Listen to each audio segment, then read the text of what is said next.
அவர்கள் வந்த மாதிரி உங்களுக்கு இது இருக்குதா, வரலாறு இருக்கா? ராமாயணத்துல சீதை வந்திருக்காங்க, சீதையனுடைய மகன்கள் வந்திருக்காங்க. கோயம்பேடு இருக்கு பேர், அந்த கோயம்பேடு இல்லை, குசலபுரின்னு பேர். சீதை வந்து வனவாசம் வந்த காலம் அந்த இடம். அந்த இடத்துல என்ன பண்றாங்க, ஒரு குழந்தை பிறகுது. ஆக்சுவலாக வந்து 11 மட்டும்தான் சீதை பிறந்த குழந்தை.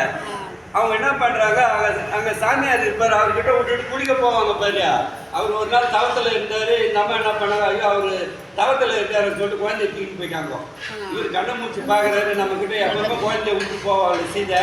இன்னைக்கு குழந்தைய காரணம்னு சொல்லிட்டு என்ன பண்ணுறாரு, தர்பையை கிள்ளி போட்டு ஒரு குழந்தைய உண்டாக்கி கொடுக்குறாரு. குசன் சொன்ன மகன் தர்பைன்னு பேர். தர்பையிலேருந்து உருவாக்குறதுனால அவருக்கு பேர் குசன். இந்த குசன்னா தர்பைன்னு பேர் வடமொழியில். அந்த மாதிரி சீதை வாழ்ந்த இடம் கோயம்பேடுங்கிற காடு அது அப்போ அந்த காலத்தில். அதனால தான் அதுக்கு பேர் குறுங்காலீஸ்வரர், குசலபுரீஸ்வரர்னு பேர் அங்கே. அதே மாதிரி சென்னையை சுற்றி லவணம் குசலம் விளையாடின இடம்லாம் இருக்குது. விளாங்காடு பார்க்கணும்னு சொல்லி நீங்கள் இங்கே போனீங்கன்னா, நான் எங்கள் ஊருக்கு போகிற வழியே தீயம்பாக்கம் விளாங்காடு பார்க்கணும்னு 2 ஊர் இருக்குது. அந்த தீயம்பாக்கத்தில் இது போய் நம்ம அடியாரோட ஒரு முற்றோதல் பண்ணேன். யார் யார் வந்தீங்க தீயம்பாக்கத்துக்கு? 36 கேள் இட்டு போனேன். லவபுரீஸ்வரர்னு ஒரு கோயில் இருக்கு, குசபுரீஸ்வரர்னு ஒரு கோயில் இருக்காங்க. நாங்கள் குசபுரீஸ்வரர் கோயிலில் முற்றோதல் பண்ணோம் தீயம்பாக்கத்தில். விளாங்காடு பக்கத்தில் லவபுரீஸ்வரர். அவங்க 2 பேரும் பிரதிஷ்டை பண்ணி வழிபாடு பண்ண இடம். ராமாயண காலத்தோடு இணைந்த இடம் சென்னை. ஆனால் மகாபாரதம் இங்கெல்லாம் கிடையாது, வட இந்தியாவோடு சரி, இங்கே யாரும் வரல. அந்த மாதிரி அவர் சொன்னார், அஸ்தினாபுரம்னு குரோம்பேட்டை பக்கத்துலன்னு சொல்லிட்டாரு. அங்கே ஒரு அஸ்தினாபுரம் இருக்குது, அது முந்தாநாள் வந்த அஸ்தினாபுரம். நான் சொல்றது வந்து 5000 வருஷத்துக்கு முன்னாடி இருந்த அஸ்தினாபுரம். இந்திரபிரஸ்தம் அப்படின்னா யாருக்கா தெரியுமா? தெரியாது. டெல்லியை சுற்றி இருக்கிற இடத்துக்கு பேர் தான் இந்திரபிரஸ்தம்னு பேர். அந்த இடத்த தான் தர்மர் ஆட்சி செய்கிறாரு அவங்க தலைமையில். மகாபாரதம் நடந்த இடம். அதே மாதிரி மகாபாரத போர் நடந்திருப்பாருங்க 18 நாள். அந்த 18 நாள் நடந்த இடத்துலாம் பஞ்சாபில் இருக்குது. போனீங்கன்னா இப்பவும் பார்க்கலாம் அந்த இடத்த. மகாபாரத போர் நடந்த இடம் இப்போவும் இருக்குது. அதே மாதிரி கிருஷ்ணர் வாழ்ந்த இடம் இருக்குது துவாரகை. ராமர் வாழ்ந்த இடம் இருக்குது அயோத்தி. அந்த மாதிரி வட இந்தியா ஃபுல்லாக வந்து மகாபாரதமும் ராமாயணத்தோடும் இணைந்த இடங்கள் அதெல்லாம். அந்த மாதிரி தர்மர் வந்து டெல்லியில் அதான் இந்திரபிரஸ்தம் அப்படின்னு பேர் இருக்கு. அந்த இடத்த ஃபுல்லாக அவர் தலைமையில் ஆட்சி பண்ணிட்டு இருக்காங்க. அப்போ அவர் ஒரு யாகம் வளர்த்த நினைக்கிற ராஜாவாக இருக்கும்பொழுது, மகாபாரத போருக்கு முன்னாடி நடக்கிற நிகழ்ச்சி அது. ராஜசூய யாகம்னு பேர். அது 3 நாள் வளர்த்துவாங்களாம் அந்த யாகத்தை. அந்த 3 நாள் வளர்த்தும் பொழுது யார் யாரெல்லாம் யாகத்துக்கு வராங்களோ அவ்வளோ பேருக்கும் பொண்ணு வெள்ளியுமா வாரி வாரி கொடுப்பாங்களாம். அப்போ வாரி வாரி கொடுக்கும் பொழுது அந்த பொண்ணும் வெள்ளியும் வாரி பொற்காசுகளையும் வெள்ளி காசுகளையும் வாரி கொடுக்கறதுக்கு யாரை ஏற்பாடு பண்ணலாம் அப்படின்னு சொல்லி எல்லாரும் இவங்க பஞ்சபாண்டவர்களுக்குள்ள ஒரு குழு போட்டு ஆராயிறாங்க. ஆராயும் போது அவருடைய தம்பி இருக்கார் சகாதேவர். அவர் வந்து சாஸ்திரங்களில் நிபுணர். அவர் சகாதேவர்.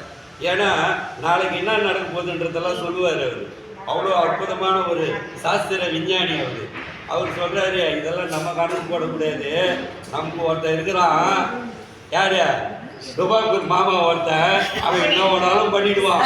அவன்கிட்ட சொன்னமாக்கா அவன் பார்த்துப்பாங்க அப்படின்னு சொல்லிட்டு எல்லாரும் போய் கிருஷ்ணர்கிட்ட போய் சொல்கிறாங்க. அப்பா மாமா இந்த மாதிரி சூழ்நிலை, நாங்கள் வந்து ராஜசூய யாகம் நடத்த போகிறோம். 3 நாளைக்கு எல்லாருக்கும் வாரி வாரி வழங்கணும். இதை யாரை நிறுத்தலாம் அந்த வாரி வழங்குற இடத்துக்கு அப்படின்னு சொன்ன உடனே அவர் கண்ண முடின்னு ஒன்றுமே சொல்லலையா. துரியோதனனை போய் அந்த இடத்துல நிற்க வச்சு வாரி வழங்க சொல்லிக்கிறான்னாராம். ஏற்கனவே நம்ம பேரில் பொறாமப்பட்டு இருக்கிறானுங்களா அவங்க கௌரவர்கள் அத்தனை பேரும், நம்ம போய் இதை பண்ணலாமா அவனுன்னா, நான் சொல்கிறத செய்யா அப்படின்னாராம். அப்புறம் போய் துரியோதனன்கிட்ட சொல்லி, அப்பா நீ வந்து நாங்கள் ராஜசூய யாகம் நடத்துகிறோம், நீ வரவங்களுக்கெல்லாம் பொருளை வாரி வாரி கொடு அப்படின்னு சொன்ன உடனே அவன் சந்தோஷமா என்னன்னு நினைக்கிறான், அட மொத்தத்தையும் ஒரே நல்ல கால் பண்ணிக்கலாம். அவனுக்கு அந்த மாதிரி ஒரு திருட்டி எண்ணம் வந்து நின்றுக்கிட்டு வாரி வாரி வாரி வாரி கொடுத்துக்கினே இருக்கிறானா. 3 நாள் ஆகி யாகம் முடிஞ்சுது.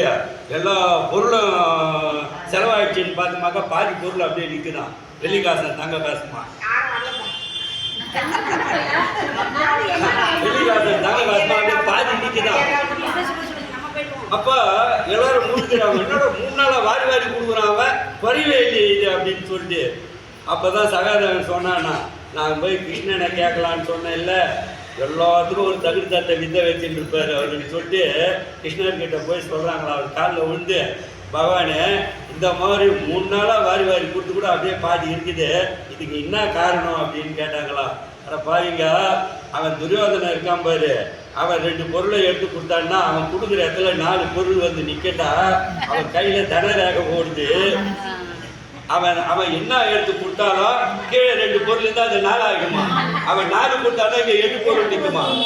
அவன் கையில் தனராக ஓடுதுடா, சங்கம் சக்கரமா அவன் கையில் இருக்குதுடா, வாரி வாரி கொடுக்க அவனுக்கு குறையாதுடா, வந்துனே இருக்கட்டா.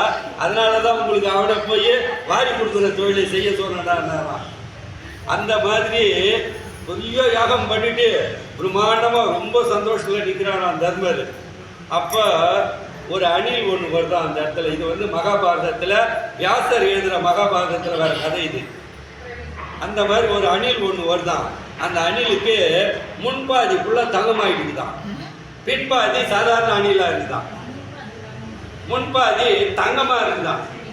அப்போ இது வந்த உடனே இந்த அணிலை பார்த்த உடனே எல்லாருமே என்ன அது இந்த மாதிரி தங்கமாக வந்த அணில்னு சொன்ன உடனே அந்த அணில் வந்து பேசுது, எதனால் இந்த மாதிரி தங்கமாச்சு அப்படின்னு சொல்லிட்டு.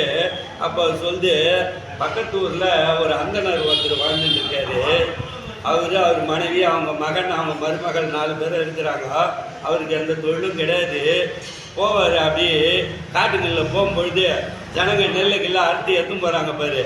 அதில் என்ன பண்ணோம், சிந்தோம் நெல்லுங்கெல்லாம் காட்டியில் அரை பார்த்தாங்கன்னு வச்சிங்களா, நிறைய கதிர்கள்லாம் சிந்தோம்.